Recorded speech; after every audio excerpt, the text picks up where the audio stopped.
চিন্ময় কৃষ্ণদাস প্রভুকে গ্রেপ্তার করেছে বাংলাদেশ পুলিশ। তার মুক্তির দাবিতে পথে নেমেছে আমজনতা।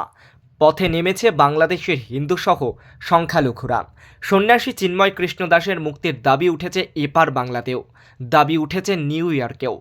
কনকনে ঠান্ডা উপেক্ষা করে আমজনতা পথে নেমেছেন।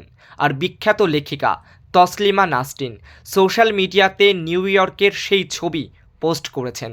শেয়ার করা সেই ছবিতে তিনি লিখেছেন, চিন্ময় কৃষ্ণদাসের মুক্তির দাবিতে প্রচণ্ড ঠান্ডায় নিউ ইয়র্কের টাইম স্কোয়ারে জড়ো হয়েছেন আমজনতা। বাংলাদেশের জিহাদি উত্থান বন্ধ হোক, সাম্প্রদায়িকতা বন্ধ হোক, হিন্দু বিদ্বেষ বন্ধ হোক। টাইমস স্কোয়ারে জমায়েতের কয়েকটি ছবিও সোশ্যাল মিডিয়াতে শেয়ার করেছেন বাংলাদেশের প্রখ্যাত লেখিকা, যেখানে দেখা যাচ্ছে চিন্ময় কৃষ্ণদাস প্রভুর মুক্তির দাবিতে প্ল্যাকার্ড হাতে দাঁড়িয়ে রয়েছেন আমজনতা। পরনে শীতের পোশাক।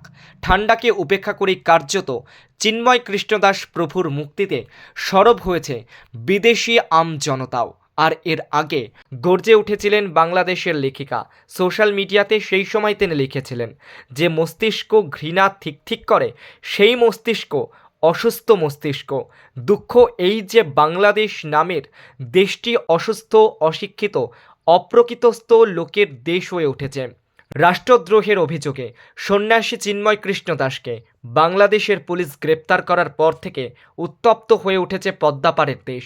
এমনকি চিন্ময় কৃষ্ণদাসের সঙ্গে দেখা করতে যাওয়া আরও এক সন্ন্যাসীকে গ্রেপ্তার করার অভিযোগ রয়েছে। জেলবন্দি চিন্ময় কৃষ্ণদাসের ওষুধ দিতে গিয়েছিলেন তিনি, আর তখনই গ্রেপ্তার হয়েছেন দুজন। সোমবার চট্টগ্রাম আদালতে চিন্ময় কৃষ্ণদাসের জামিনের আবেদনের শুনানির সম্ভাবনা।